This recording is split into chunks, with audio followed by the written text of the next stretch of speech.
Justice Cornell سے ناانصافی۔ Senior صحافی حامد میر اپنے کالم میں لکھتے ہیں، اپنی اپنی انا کے اسیر سیاستدان اور جج تاریخ سے سبق سیکھنے کے لیے تیار نہیں۔ سیاستدانوں کی نااہلی کے باعث جب سیاسی تنازعات ججوں کے سپرد ہوئے تو انہوں نے اپنی ذاتی مفاد کو انصاف کا نام دے کر تنازعات سلجھانے کے بجائے مزید الجھائے اور فوج کو سیاست میں مداخلت کا موقع فراہم کیا۔ 1954 میں کیا ہوا؟ گورنر جنرل غلام محمد نے پاکستان کی پہلی قانون ساز اسمبلی کو توڑ دیا تو معاملہ اعلیٰ عدالت میں پہنچا۔ سپریم کورٹ کے چیف جسٹس محمد منیر نے فوری طور پر نظریہ ضرورت ایجاد کیا اور اسمبلی توڑنے کے اقدام کو جائز قرار دے ڈالا۔ ان کے ساتھی جج AR کارنیلس نے اسمبلی توڑنے کے اقدام کو مسترد کر دیا اور اختلافی نوٹ لکھا۔ جسٹس منیر کے نظریہ ضرورت نے جنرل ایوب خان کو مارشل لا کا راستہ دکھایا اور موصوف نے 1958 میں پاکستان کا پہلا آئین پامال کر کے مارشل لا نافذ کر دیا۔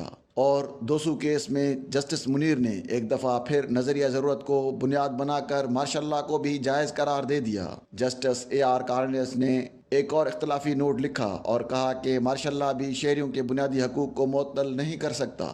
200 کا تعلق بلوچستان کے علاقے لورالائی سے تھا۔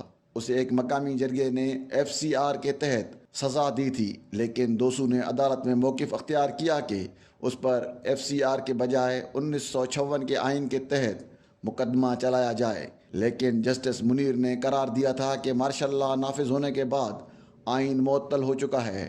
ریٹائرمنٹ کے بعد جسٹس منیر کو جنرل ایوب خان نے وفاقی وزیر قانون بنا لیا۔ پھر ایوب خان نے پاکستان پر 1962 کا صدارتی آئین مسلط کیا اور یہ آئین صرف 8 سال کے اندر پاکستان کو دو لخت کرنے کا باعث بنا۔ جسٹس منیر پاکستان کی سیاسی تاریخ میں مفاد پرستی اور آئین دشمنی کا استعارہ بن چکے ہیں۔ 4 اپریل کو موجودہ چیف جسٹس عمر عطا بندیال کی سربراہی میں ایک 3 رکنی بینچ نے الیکشن کمیشن کی طرف سے پنجاب اور خیبر پختونخوا میں انتخابات کے التوا کو مسترد کرتے ہوئے 14 مئی کو انتخابات کا حکم دیا تو پاکستان تحریک انصاف کی قیادت نے جسٹس عمر عطا بندیال کو خراج تحسین پیش کرتے ہوئے کہا کہ وہ جسٹس منیر نہیں بنے بلکہ جسٹس کارنیلس کے راستے پر چلے۔ پاکستان کی سیاسی تاریخ کو درست تناظر میں دیکھا جائے تو سوال پیدا ہوتا ہے کہ اگر جسٹس عمر عطا بندیال واقعی جسٹس کارنیلس کے راستے پر گامزن ہیں تو کیا ہم جسٹس قاضی فائز عیسیٰ کو جسٹس منیر کا جانشین قرار دے رہے ہیں؟ کہیں ہم دانستہ یا نادانستہ تاریخ کو مسخ تو نہیں کر رہے؟ جسٹس عمر عطا بندیال اور جسٹس قاضی فائز عیسیٰ کا تقابل کرنے سے پہلے جسٹس منیر اور جسٹس AR کارنیلس کو مزید پرکھ لیتے ہیں۔ جسٹس منیر کا تعلق لاہور سے تھا۔ کارنیلس آگرہ میں پیدا ہوئے تھے اور کیتھولک مسیحی ہونے کے باوجود قیام پاکستان کے حامی تھے۔ الطاف حسن قریشی کی کتاب ملاقاتیں کیا کیا میں ان کا ایک انٹرویو شامل ہے جس میں انہوں نے بتایا کہ وہ تحریک پاکستان میں قائد اعظم کا ساتھ دیتے رہے اور 23 مارچ 1940 کی قراردادوں کی تشکیل میں انہوں نے بانی پاکستان کی معاونت کی۔ قائد اعظم نے ایک ہندو جوگندر ناتھ منڈل کو پاکستان کا پہلا وزیر قانون اور جسٹس کارنیلس کو پہلا سیکریٹری قانون بنایا تھا، اور یہ قائد اعظم سے قربت کا نتیجہ تھا کہ جسٹس کارنیلس نے جسٹس منیر کے نظریہ ضرورت سے بار بار اختلاف کیا۔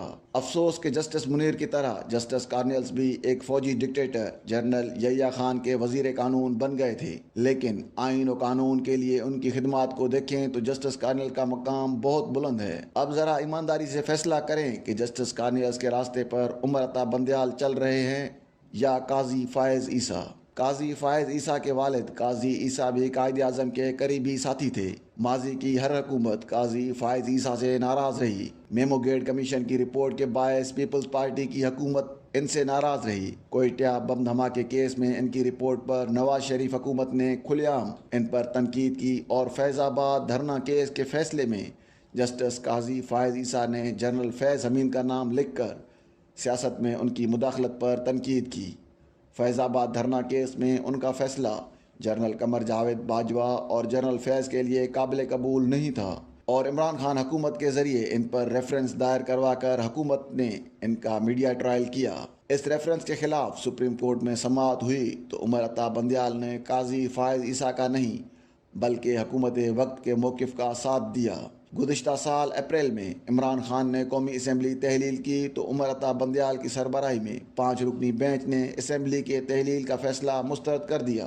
ان 5 ججوں میں اعجاز الحسن اور منیب اختر کے علاوہ جسٹس مظہر عالم، میاں خلیل اور جسٹس جمال مندوخیل بھی شامل تھے۔ کسی جج نے فیصلے سے اختلاف نہیں کیا، لیکن 4 اپریل کو جس بینچ نے 14 مئی کو پنجاب میں الیکشن کا حکم دیا، اس بینچ سے جسٹس مندوخیل نہ صرف علیحدہ ہو گئے بلکہ انہوں نے اپنے اختلافی نوٹ میں جسٹس بندیال کے رویے پر مایوسی کا اظہار کیا۔ یہ بینچ ابتدا میں 9 رکنی تھا جو سکڑ کر 3 رکنی رہ گیا، اس لیے اس کا فیصلہ انتہائی متنازع ہے۔ جسٹس بندیال نے 14 مئی کو الیکشن کا حکم دے کر ایک 6 رکنی بینچ تشکیل دیا اور اس میں جسٹس مظہر نقوی کو بھی شامل کر دیا۔ اس بینچ نے قاضی فائز عیسیٰ کے ایک فیصلے کو غیر مؤثر کر دیا۔ مظہر نقوی کے خلاف کئی سال سے کرپشن کے الزامات لگ رہے ہیں۔ کچھ سال پہلے بھی ان کے خلاف ایک ریفرنس دائر ہوا تھا جس کی سماعت نہ ہوئی۔ مظہر نقوی کی پہچان یہ ہے کہ انہوں نے الطاف حسین کی تقاریر اور بیانات پر پابندی لگائی۔ انہوں نے جنرل پرویز مشرف کے خلاف جسٹس وقار سیٹھ کے فیصلے کو غیر مؤثر کیا۔ جسٹس بندیال ایک ایسے متنازع جج کی پشت پناہی کر رہے ہیں جس نے ایک فوجی ڈکٹیٹر کو ریلیف دیا۔ کیا جسٹس بندیال کو جسٹس کارنیلز کا جانشین قرار دینا ناانصافی نہیں؟ جہاں تک آئین کی بالادستی کا معاملہ ہے تو پنجاب اور خیبر پختونخوا میں اسمبلیوں کی تحلیل کے بعد 90 دن میں الیکشن ہونا چاہیے، اور اس معاملے پر اگر فل کورٹ بن جاتا تو وہ بھی 90 دن میں الیکشن کی حمایت کرتا۔ لیکن بندیال صاحب اپنے کچھ ساتھی ججوں کے ساتھ بیٹھنے کے لیے تیار نہیں۔ جس طرح عمران خان اور نواز شریف ایک دوسرے سے بات کرنے کے لیے تیار نہیں، اسی طرح بندیال اور قاضی فائز عیسیٰ ایک دوسرے کے ساتھ بیٹھنے کے لیے تیار نہیں۔ سیاستدان اور جج ایک دوسرے کے رنگ میں رنگے جا رہے ہیں، اس لیے آج کے ججوں میں سے زبردستی کسی جسٹس کارنیلز کو تلاش نہ ہی کریں تو بہتر ہے۔ یہ جسٹس کارنیلز کے ساتھ ناانصافی ہے۔